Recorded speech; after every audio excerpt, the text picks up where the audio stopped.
2024년에 사랑의 핫쇼핑이 있었다면 2025년은 테마록의 해가 될 것 같습니다. 애니메이션 테마록을 시사회로 감상하고 왔습니다. 쉽게 비유를 하자면은 요즘 2030 세대들이 이 해리포터를 읽고 자랐다면은 저희 세대 남자들은 테마록을 읽고 자랐다라고 해도 아마 과언이 아닐 겁니다. 물론 너무 오래된 일이기 때문에 내용이 자세히 하나하나가 다 기억나는 건 아니지만 몇 가지 인상 깊었던 요소들은 기억 속에 추억으로 남아있는 그런 작품입니다. 이런 추억이 있었기 때문에 저 역시 이번 작품을 손꼽아서 기대를 했는데 기대를 하고 봤음에도 꽤 재밌게 감상을 했습니다. 감상평을 이야기하기 전에 이번 작품의 내용이랑 등장인물 소개를 좀 간단하게 하고 진행을 해보겠습니다. 이번 작품은 원작에서 박신부와 현암, 준후가 처음 만나게 되는 에피소드인 하늘이 불타던 날 에피소드를 각색을 했고요. 원작자인 이후역 작가와 함께 시나리오 각색 작업만 3년을 했다라고 합니다. 많은 에피소드들 중에서 이 하늘이 불타던 날을 선택한 이유는 각 캐릭터를 소개를 하면서 테마록을 모르는 관객들도 즐길 수 있는 이 에피소드로 적합해서가 아닐까 싶어요. 일단 이 테마록의 대서사의 시작을 알리는 상징적인 에피소드이기도 하고 테마사들의 첫 만남을 묘사하는 에피소드이기도 하거든요. 단 인물 중에 하나인 승희는 국내편 후반에 합류하기 때문에 이 하늘이 불타던 날에서는 등장하지 않는 게 맞습니다. 그런데 이번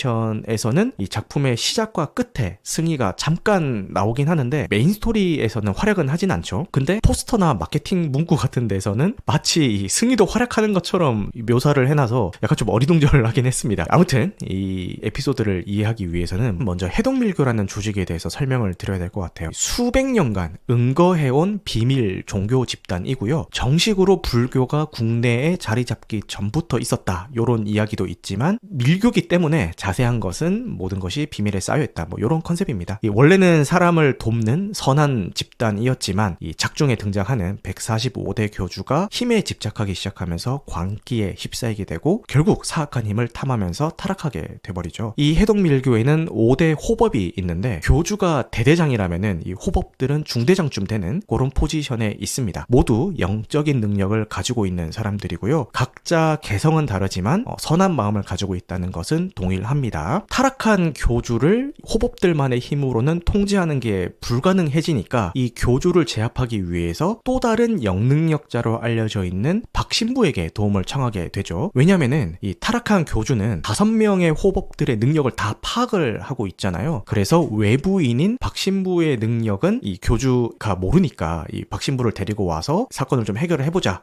요런 생각이었던 것 같아요. 여기서 호법들이 캐스팅해서 데리고 오는 박신부는 훗날 이 테마록을 이끌어가는 테마사 4인방 중에 리더격이 되는 인물입니다. 원래는 의사였는데 악령의 씨인 한 소녀를 구하지 못한 트라우마 때문에 가톨릭에 입문하게 되어서 사제가 되지만 교리에 반하는 행위로 인해서 파문당하게 됩니다. 교리에 반하는 행위가 뭔지 정확하게는 잘 모르겠는데 아마 추측건데 승인받지 않은 구마의식을 했다던가 그런 쪽이 아닐까 싶어요. 근데 파문당한 몸이지만 누구보다도 독실한 신앙심을 가지고 있고 거기서부터 나오는 강한 기도력을 가진 인물입니다. 이 게임으로 쉽게 설명을 하자면은 탱과 딜이 동시에 되는 그런 캐릭터겠죠. 그리고 이 해동밀교에서는 또 준후라는 아이를 보살피고 있는데 정확한 나이는 기억이 안 나는데 한 10살 전후였던 것 같고요. 이 어린 나이에도 불구하고 놀라운 영능력을 지닌 인물입니다. 이 각 호법들에게 영능력 수련을 받는데 벌써 어린 나이에도 어느 정도 경지에 이를 수준이 되는 거죠. 이번 이 하늘이 불타던 날 에피소드를 계기로 박신부를 만나게 되고 이후에 쭉 함께 활동하게 되는 중요한 인물 중에 한 명이죠.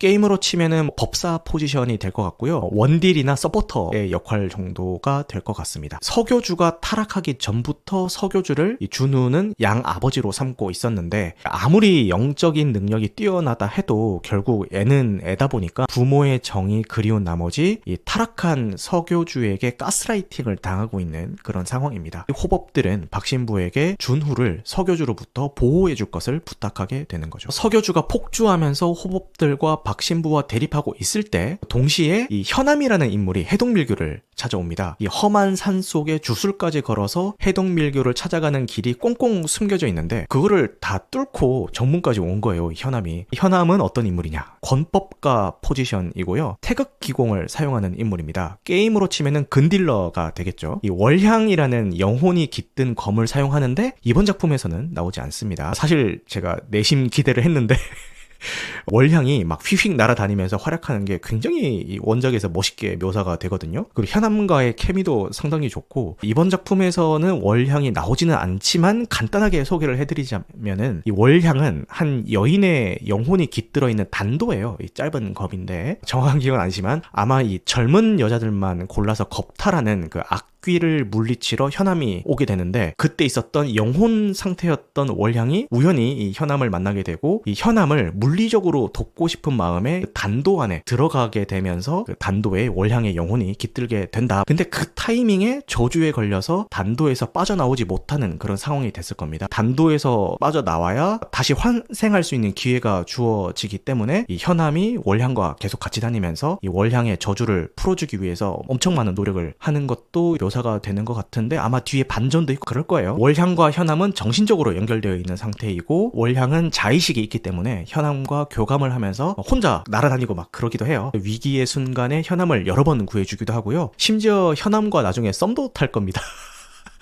그 정도로 현암과는 뗄래야 뗄 수 없는 사이라서 이번 작품에도 등장해주지 않을까 내심 기대는 하긴 했는데 안 나오더라고. 다시 현암 이야기로 돌아와서, 이 현암은 여동생 현아를 알 수 없는 존재에게 잃은 뒤 이 복수심에 불타가지고 악귀들을 찾아다니면서 내력을 이용해서 싸우는데, 그 과정에서 이제 큰 부상을 입게 됩니다. 그 부상을 입은 걸 한 법사가 구해주게 되는데, 그 법사의 모든 내공을 현암에게 쏟아부어주면서 현암이 다시 살아나게 되죠. 처음 보는 현암을 왜 저렇게까지 도와줬나 싶었는데, 그 법사의 생각은 이 내공을 현암에게 다 주는 게 장차 훗날 더 많은 사람들을 살릴 수 있을 거라고 판단해서 그렇게 도와줬다고 하더라고요. 그리고 현암이 본인의 힘을 제대로 다루지 못하는 것을 보고 해동밀교에 있는 장호법을 찾아가라 라고 조언을 해주는데, 이 장호법이 앞서 설명드렸던 해동밀교 5명의 호법 중에 한 명이자 그 박신부를 캐스팅한 박신부의 친구입니다. 그래서 교주가 그 난리를 피우고 있는 그 타이밍에 현암이 해동밀교에 도착을 하게 되는 거죠. 자연스럽게 5명의 호법, 박신부, 현암 요 3명이 교주와 대립하게 되는데, 생명을 제물로 바쳐가면서 악의 힘을 손에 넣은 교주와 교주에게 지속적으로 가스라이팅을 당해온 준후를 상대로 이들은 과연 승리할 수 있을까요? 승리하겠죠? 당연히 이 테마록이라는 대소사의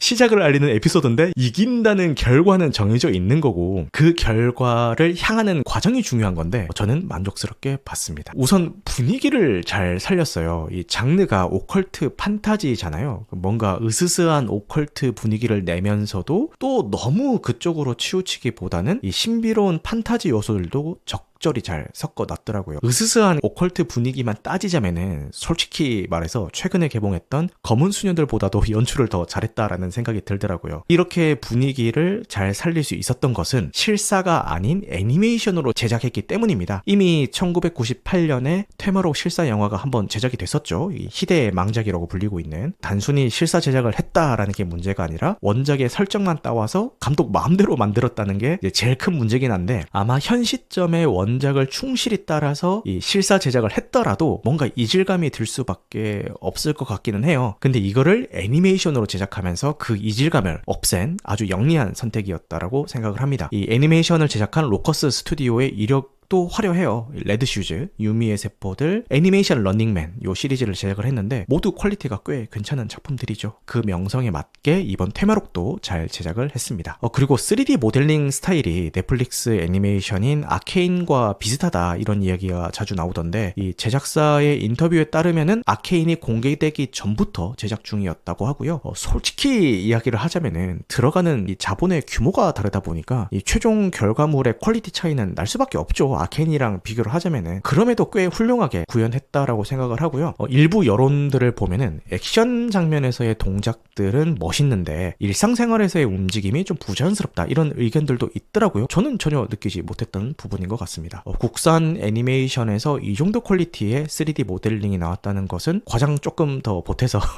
좀 진일보한 게 아닌가 그런 생각도 들었습니다. 이 간간이 들어가 있는 호러 연출도 꽤 쫄깃 해서 좋았고요. 이 점프 스퀘어도 몇 번 들어가 있긴 한데 보면서 크게 불편한 정도는 아니었던 것 같아요. 그리고 무엇보다 성우들의 연기가 좋았습니다. 캐릭터 모두 전문 성우로 캐스팅을 했던데 야, 확실히 이 애니메이션에서 전문 성우를 써야 되는 그 이유를 이번 작품에서 보여주더라고요. 성우분들이 연기력이 장난이 아닙니다. 그게 몰입할 수 있게 해준 가장 큰 요인 중에 하나였던 것 같아요. 특이한 게 이번 테마록은 상영 시간 전체 한글 자막이 깔리거든요. 그래서 이 테마록을 예매하려고 하실 때 테마록 괄호 자막이라고 되어 있어가지고 사람들이 이거 외국어 더빙의 한글 자막 상영인가? 이렇게 착각하실 수도 있는데 한국어 더빙의 한글 자막입니다. 자막이 깔려 있어서 개인적으로는 감상할 때 편하긴 했는데 이 성우분들의 발음이 워낙 좋다 보니까 사실 자막이 없었어도 뭐 크게 불편함은 없었겠다 이런 생각이 들더라고요. 너무 욕심을 부리지 않은 게 이 작품의 장점이자 단점으로 작용을 할 것 같기도 합니다. 이 방대한 테마록의 설정들을 이 한 작품에서 다 보여주려는 욕심을 내려놓고 이 에피소드에서 필요한 요소들만 깔끔하게 가져왔기 때문에 군더더기 없이 깔끔한 전개가 가능했던 것 같은데 반면 테마록에 대한 어느 정도 추억이 있는 사람들이야 작품에서 대충 설명해줘도 깊숙한 곳에 기억을 끌어올리면서 찰떡같이 알아들으면서 이야기를 따라가게 되는데 테마록 세계관을 아예 처음 접하는 사람이 이 이야기를 얼마나 따라갈 수 있을지를 잘 모르겠더라고요. 제가 앞서 줄거리 설명할 때 인물들에 대한 소개를 말씀드렸잖아요. 제가 설명하다 보니까 내용에 살이 붙게 된 건데 그냥 이 작품상에서만 딱 보면은 과거 회상 장면 몇 번 나오고 그걸 토대로 그냥 관객이 유추를 해야 되는 거거든요. 캐릭터의 전사를 그 정도 수준으로만 묘사를 해주더라도 이 세계관을 처음 접하는 입장에서 캐릭터들의 매력을 100% 다 느낄 수 있을까? 이건 좀 의문이었던 것 같습니다. 그리고 작품상에서 중요한 요소인 이 해동밀교에 대해서도 그냥 이런 밀교가 있어 정도만 퉁치고 넘어가서 구체적으로 어떤 곳인지 저 호법들은 뭐 하는 사람들인지 처음 보는 사람들은 어리둥절할 수도 있었겠다 그런 생각이 들더라고요. 혹시 이 청취자분들 중에서 이번 작품으로 테마록을 처음 접한 분이 계신다면은 어떻게 보셨는지 댓글로 남겨주시면 감사할 것 같습니다. 그리고 이게 12세 관람가거든요. 너무나도 당연한 이야기인데 시청 연령대에 맞춰서 제작됐다라는 생각도 좀 들긴 하더라고요. 이런 세계관 설정 자체도 그렇고 술법을 쓰는 액션 장면들이 일부 성인 관객들에게는 살짝 유치하게 느껴질 수도 있겠다. 물론 저는 아니었습니다만 이제 일부 성인 관객들이 보기에는 유치하게 느껴질 수도 있겠다. 그런 생각이 들었어요. 그리고 이거는 제가 느끼는 가장 큰 단점인데 뭔가 딱 집어가지고 어느 특정 구간이 늘어진다. 이런 느낌이 드는 게 아니라 전반적으로 전개가 조금씩 늘어져 있는 그런 느낌이에요.